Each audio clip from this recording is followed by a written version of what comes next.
This is one of the things that I brought into the space today because it makes me really proud of who I am. And it helps continue ground me in a tradition that is beautiful, which is this kind of like printmaking and stuff like that. And it really reminds me of my grandma, my late grandmother, who's no longer here. So this is one of the things that I thought I would parade today, was this shirt that I got for all the things that it means to me. And I'm so happy to be here with beautiful, beautiful human beings. I just navigate this society as an Indigenous Two-Spirit human being, and to me, that's worth celebrating, and being around people that just kind of appreciate it all. I'm going to be proud, and I don't want this to be an advertisement. It's just because I need a space to be able to celebrate with you all this too. I finished my book. I was able to get that out recently. I did an audiobook for it. Like, oh my God, so much work. And like, I'm really proud of having been able to share my story this way. And it wasn't just something that other people could read, but this was like half of it was a journey for me too, to be able to understand myself better. And specifically, I focused on my racial identity, but when I got through the book, at the end of it, just like my gender identity hit me as well. That wasn't planned, but that sort of happened too. And so, yeah, I'm just very happy to be here as so much more of myself than I was able to be when I was younger, in the times that I was writing about. And to be able to share that openly, it is not something that I want to take for granted. It is definitely a privilege to be able to be here with all of you. Hi, everyone. It's good to see you all. I'm very excited to be here today. So I picked this book that I started reading last week. It's called City of Dispossessions, Indigenous Peoples, African Americans in the Creation of Modern Detroit by Kyle T. Mays, who is, like myself, mixed race, including Black and Native from different tribes in North America, what we now call North America. So I really have enjoyed what I've read so far, and I would just invite you all to read some of the works by this author in the future if you so choose. I picked this because it really highlights specific intersections of my identity that I've been kind of delving into more so in the last few years. And so I'm very prideful when it comes to kind of exploring that more so. So yeah, that's kind of all I wanted to share. Thanks for letting me take up a moment of space with you all, and excited to hear more from you all. Awesome. Wait, but before you go, what is that picture in the background? Yeah, so it is a sand painting by a Danae friend of mine. I actually got it so I used to work in the Native community in Chicago, actually at the Urban Indian Health Service. And we had a powwow, an intertribal powwow one year, like 5 years back. And I actually won this at the powwow. Oh, awesome. So yeah, it's handmade, sand painting. And yeah, it's just very beautiful. So yeah, and you said sand painting, right? Yeah. Mm-hmm. Yeah. So very intricate, very fragile. Very, very fragile. The colors, it's gorgeous. So yeah. Yes. Oh, that's awesome. So I had grabbed my ears earlier, and these are so I used to be a makeup artist, and my first trip to IMATS was in New York. It was my first time going, and I bought these, and this was like in 2012, and they are still in tip-top shape. I have a 7-year-old daughter who plays with them, and they're not broken. So they're magical. And I love them, and I'm 35 and I still wear them, and that's okay. But yeah, I'm from Milwaukee, Wisconsin too. I don't live there. I'm in Atlanta right now. And thank you to whoever commented on my room. This is my room. Nice to meet you all. Hey, so my name's Liz. I come from Collingswood, New Jersey. It's a suburb outside of Philadelphia. My item that I have with me is this wooden cat here. This was a gift given to me by my late best friend in high school.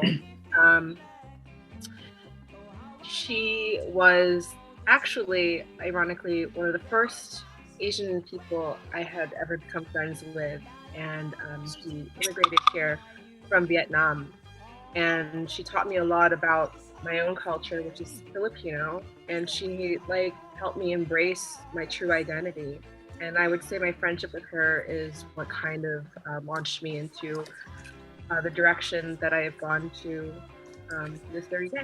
So, and I also love cats. So, I will share a little bit about mine here. So I'll go far back here, and this textile hanging on the wall in the background. That is not part of my virtual background. That is an actual textile, and it's actually a handmade Mayan wall rug from a Mayan women's collective in Oaxaca, Mexico.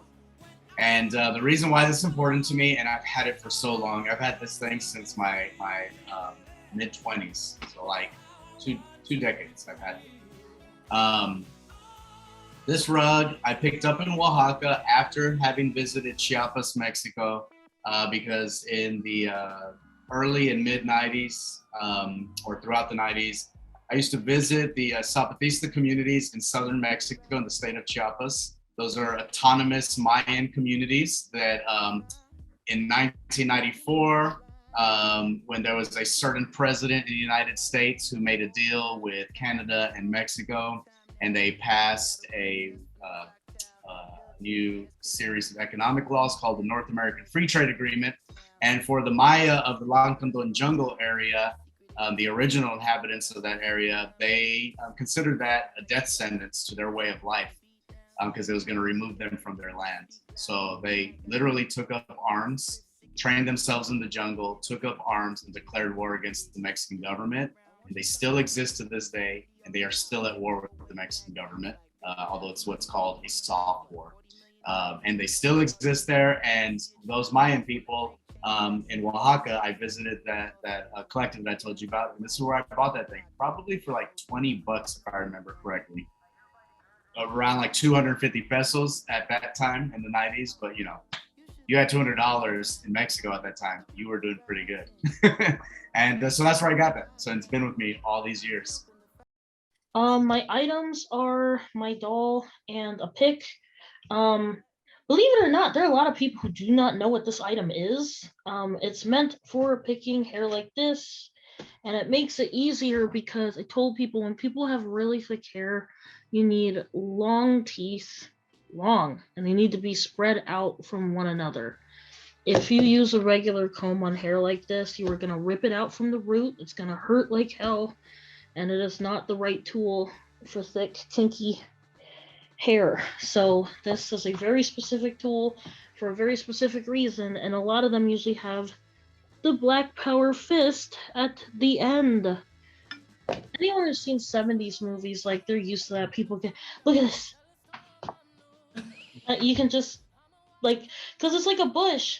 I told people I can hide quarters in my hair. I really mean that. Like, if I just stick them in there, I could put a whole lot of things in here and hide stuff. And like, it's pretty funny, but like, I can. And it drives me nuts because I'll meet people who have curly, loose hair, and I'll be like, yeah, I have curly hair problems too. I'm like, all right, put a pencil in your hair and hang upside down. If the pencil comes out, then you don't know what I'm going through. I'm not saying that to be mean. I'm saying that there is a difference between curly hair and thick, coarse hair.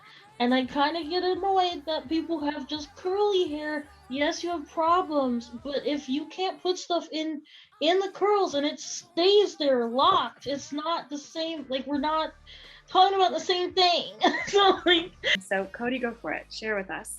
Yeah, since I didn't share much of myself before, I guess an item that I have that I'd be proud of would be my bachelor's degree diploma, since I worked a long time in trying to earn that. And being somebody with a learning disability, that was pretty harsh. Also with having to like work part-time while trying to get the degree and dealing with a lot of mental health issues. I feel like it's something I'm glad I eventually earned and finished up.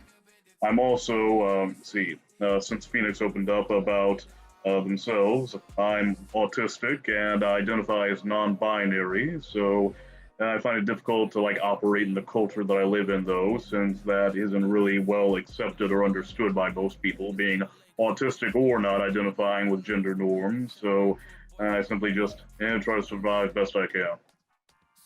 I'm proud of my job. I'm really proud of the work I get to do. I work for Big Brothers Big Sisters. I started essentially here in Arizona. I'm in Arizona. I started our first LGBT mentorship program. So Big Brothers Big Sisters is trying to roll out nationwide this year, and just let everyone in the nation know that our mentorship program is inclusive to all genders and identities and expressions. And to be a part of that is amazing. Like I can't even express how grateful I get to be a part of this conversation.